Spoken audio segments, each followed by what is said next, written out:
Joining us now on the line is Ann Coulter, author of the best-selling book, In Trump We Trust. And we're going to talk about the caravan reaching the U.S. border. But first, I have to ask you, were your ears burning on Saturday night? No, why? You didn't hear? You don't know this? Listen to this. This is that comedian, that reputed comedian, Michelle Wolf. Listen. And I'm never really sure what to call Sarah Huckabee Sanders. You know, is it Sarah Sanders? Is it Sarah Huckabee Sanders? Is it Cousin Huckabee? Is it Auntie Huckabee Sanders? Like, what's Uncle Tom but for white women who disappoint other white women? Oh, I know, Aunt Coulter. Aunt Coulter. You're an Uncle Tom for white women, according to that famed comic, Michelle Wolf. Yes, the famed comic. She probably had to look up the other names. These Hollywood types or comedian types, they're not obsessively following the news, and I am the one conservative they know. I've been holed up like Jack Nicholson in The Shining, writing my next book. I don't know why I was really relevant there.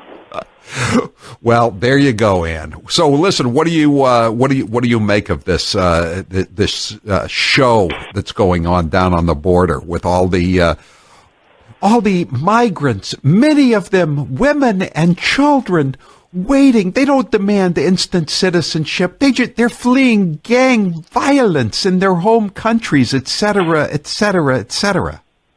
And they're all coming in. They have lawyers just on the other side of the border.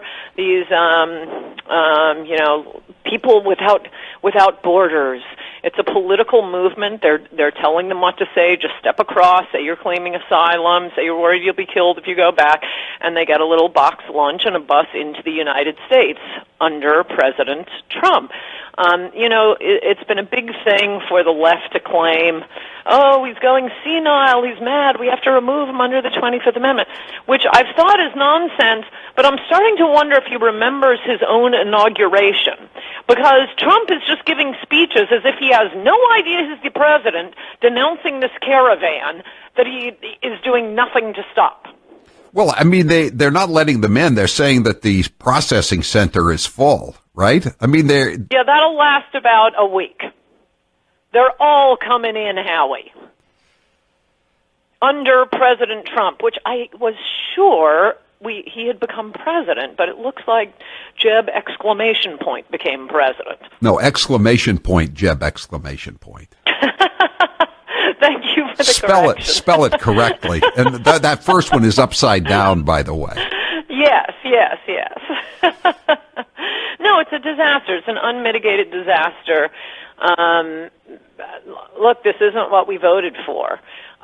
It couldn't be clearer. I mean, I keep waiting for him to notice the midterm elections are coming. If nothing else, if he cares about nothing else, just the humiliation of being impeached, you would think he would go back to, popular issues, not the loser issues that are all he's been pushing. I mean, based on history, there's no reason to think he'd lift a finger to do anything about immigration. At least he hasn't for the last 450 days. But he doesn't have much time. It's midterm elections bearing down like a freight train. You might want to go and do something, because I'm telling you, if he shut down the government and just started building the wall, if he took this invasion and treated it as what it is, an act of war, you wouldn't have to worry about a blue wave.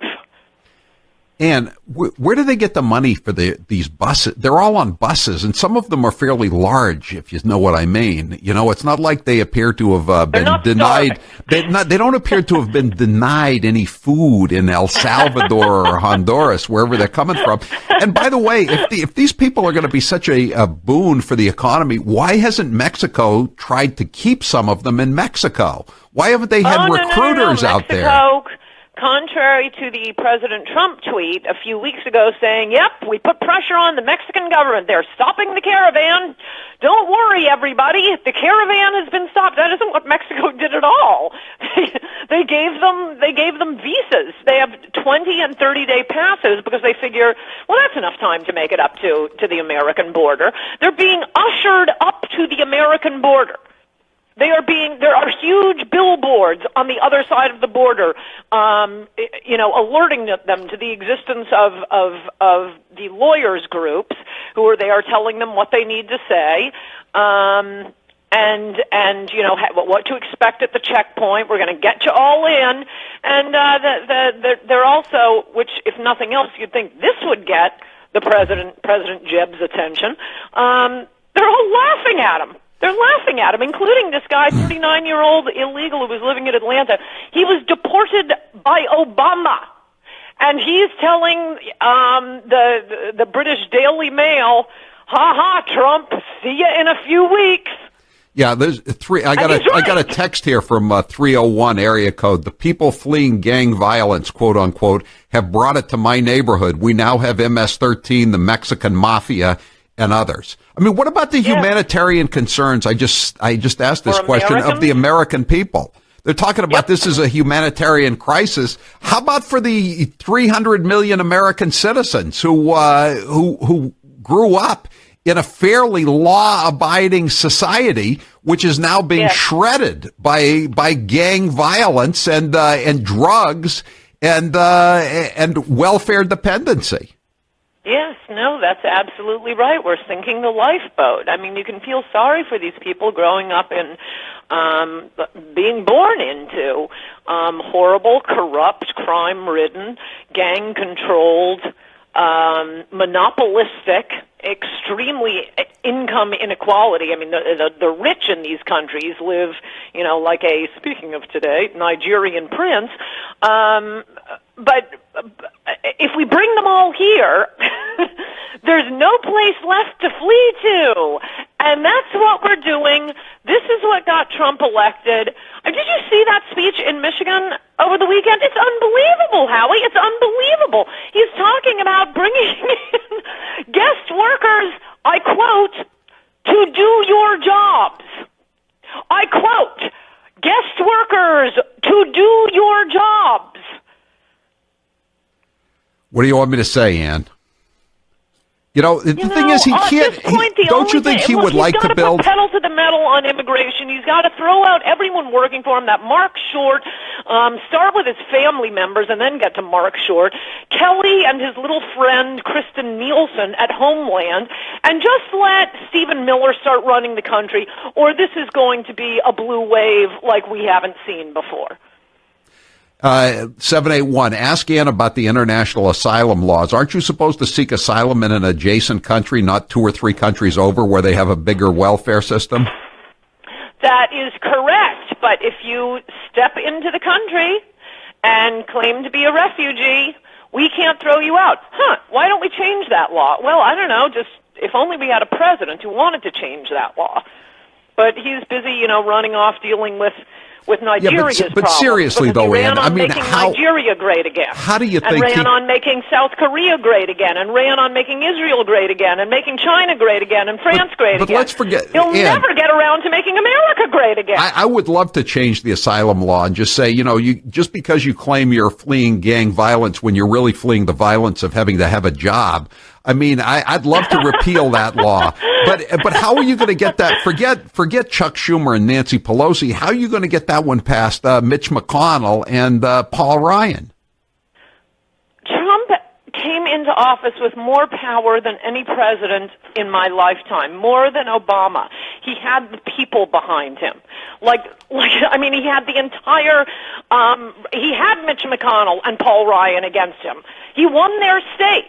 He had the donors against him. He had Wall Street against him. He had both Fox News and MSNBC against him. And he won. Why? Because he had the American people behind him, and they didn't care about anything. They don't even care about Access Hollywood tape. And now he's just giving it all away. He's giving away his superpower, which he could get back. Look, there's still time before the midterm elections, but like I say, based on history, I don't see him waking up and noticing that he has this tremendous power, and maybe he should stop listening to these morons in the White House and the donors, guest workers. 802, ask Ann if she would rather have Hillary. Okay, yeah, I said about a month into Trump's presidency, campaign slogan idea for 2020, I'm still not Hillary Clinton. If that's all you have to cling to, do I care if it's Mike Pence? Why, no, I don't. Do you think Mike Pence would be tougher on a wall? Mike Pence would still have to. He would still have to deal with toughness. Yeah, he would still have to deal with he would still have to deal with the Republicans in Congress who are controlled by Donahue in the Chamber of Commerce. Okay, we've had 450 days. Trump has not lifted one finger on immigration. Would Pence be worse than that? Not possible. Therefore, at this point, the only thing we're getting out of the Trump presidency is the judges. Trump doesn't know a judge from a dog catcher. He's getting his recommendations from the Federalist Society, and so will Mike Pence. No, the only danger, if and this is, I'm only talking assuming that nothing changes in the next, 80 days or however many until the midterm election. I'm very bad at math, whatever it is. I guess it's more like 110, but whatever. If there's no change, that's what I'm talking about. I do still think there's time for him to come back. And look, we've reeled him back before. You remember, he wasn't president then, and he'd come back to us more often, but he'd go off the reservation during the campaign, too. I don't think it's helping to keep saying, it's 3D chess. No matter what he does, we had to swat him down and bring him back. But he had such uncanny instincts for what was popular and what he should do and concentrate on America being great.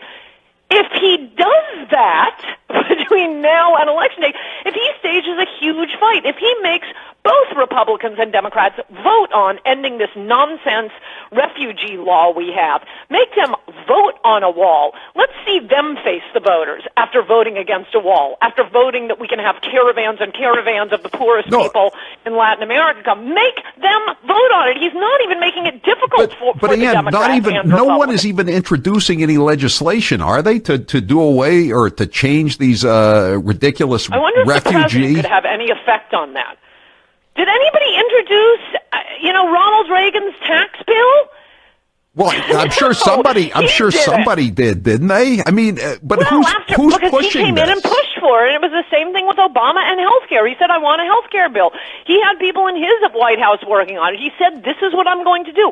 The president normally, it's hard to remember what life was like before this utter madness, where the president says one thing and doesn't seem to realize he's the president, and does a complete 180 on every promise he made during the campaign. The president usually drives the agenda. Here, he's just, I'll let Paul Ryan do it, because he's been so successful. Paul Ryan didn't, I wonder if Paul Ryan even voted for him, honestly. I know. Well, but, McCain vowed that he wasn't. Yeah, I know.